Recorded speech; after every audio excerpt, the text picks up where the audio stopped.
بسم اللہ الرحمن الرحیم۔ خواتین و حضرات، السلام علیکم ورحمۃ اللہ وبرکاتہ۔ ناظرین کرام، آج کی یہ ویڈیو ایک ایسے شخص کی حقیقت پر مبنی ہے جسے دنیا لارنس آف عربیہ کے نام سے جانتی ہے۔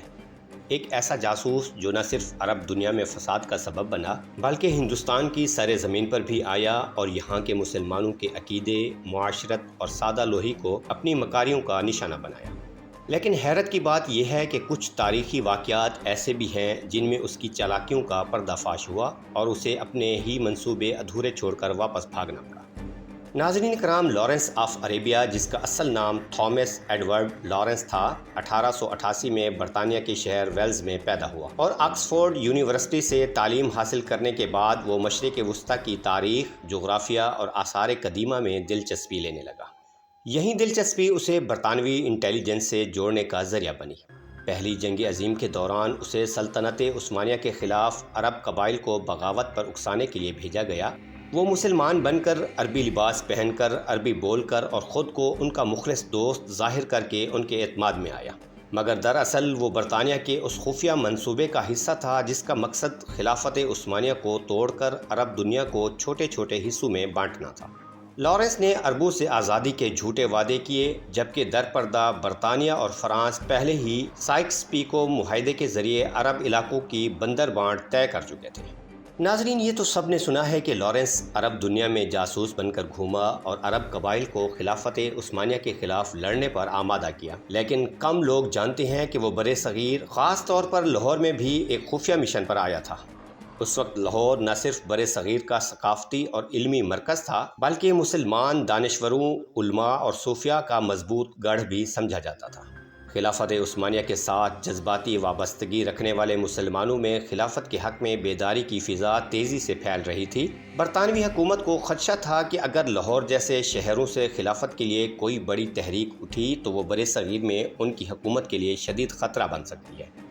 اسی لیے لارنس کو ایک خفیہ مشن کے تحت برِ صغیر بھیجا گیا، جہاں اس نے اپنی شناخت کو تبدیل کیا۔ بعض روایات کے مطابق اس نے شیخ مکی کے نام سے لاہور میں قیام کیا اور مذہبی شخصیت کا روپ دھار کر مسلمانوں میں گھل مل گیا تاکہ ان کے خیالات، رجحانات اور ممکنہ خطرات کی نگرانی کی جا سکے، جس سے اندازہ ہوتا ہے کہ برطانوی انٹیلیجنس نے برِ صغیر کے مسلمانوں کو صرف باہر سے نہیں بلکہ اندر سے بھی کمزور کرنے کے لیے گہری منصوبہ بندی کر رکھی تھی۔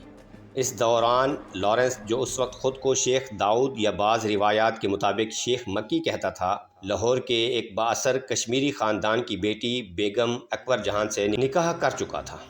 یہ وہی خاتون تھیں جو بعد میں معروف کشمیری لیڈر شیخ عبداللہ کی بیوی بنی، مگر ان سے پہلے ان کی شادی خفیہ طور پر اسی شخص سے ہو چکی تھی جو دراصل لارنس آف عربیہ تھا۔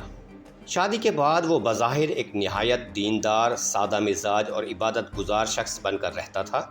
گھر میں تسبیح، ذکر اور دینی باتوں سے ماحول بناتا اور باہر جا کر صوفیانہ کلمات اور روحانیت کی باتیں کر کے لوگوں میں عزت کماتا۔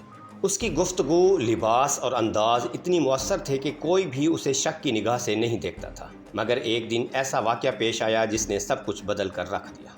شیخ مکی چند غیر مانوس سے افراد کے ساتھ بیٹھا ہوا تھا۔ بیگم اکبر جہاں حسب معمول مہمانوں کی خدمت کے لیے چائے لے کر آئی۔ جیسے ہی اس نے چائے رکھنی شروع کی، اس کے کانوں میں ان افراد کی باتیں پڑیں۔ وہ لوگ نہایت احتیاط سے بات کر رہے تھے، لیکن کچھ الفاظ، کچھ جملے اور خاص طور پر مڈل ایسٹ آپریشن اور ترک پوزیشن جیسے الفاظ ایسے تھے جو ایک عام مذہبی یا صوفی مجلس میں نہیں بولے جاتے۔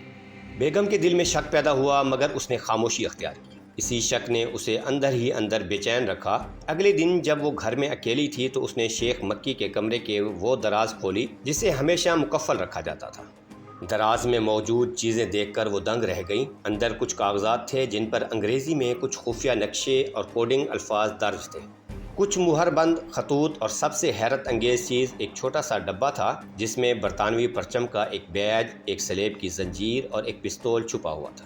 یہ سب دیکھ کر بیگم اکبر جہان کو یقین ہو گیا کہ یہ شخص کوئی عام مسلمان یا صوفی نہیں بلکہ کوئی خفیہ جاسوس ہے۔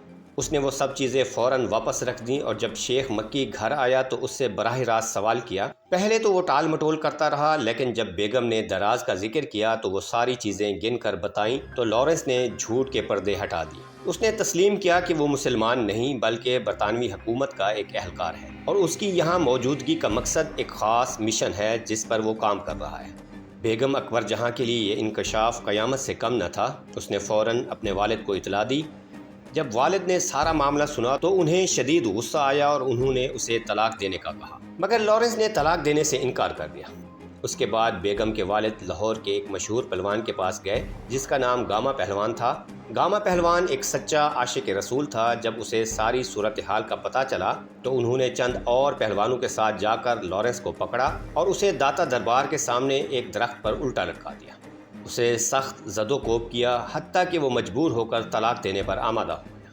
جب طلاق کا مرحلہ مکمل ہوا تو لارنس رات کی تاریکی میں لاہور سے فرار ہو گیا اور واپس برطانیہ جا پہنچا۔ لارنس کی مشن کا ایک اہم حصہ لاہور اور برِ صغیر کے مسلمانوں میں تفرقہ پیدا کرنا اور خلافت عثمانیہ سے ان کا تعلق ختم کرنا تھا، لیکن اللہ نے اسے رسوا کیا۔ ناظرین، یہ کہانی صرف ماضی کا ایک باب نہیں بلکہ ایک سبق ہے کہ ہمیں ظاہری مذہب پر نہیں بلکہ اصل کردار پر نظر رکھنی چاہیے۔ دشمن کبھی بھی دین کے لباس میں آ کر ہماری صفوں میں داخل ہو سکتا ہے۔ اللہ کریم ہمیں دینی شعور دے اور اپنی تاریخ سے سبق سیکھنے کی توفیق دے۔ آمین۔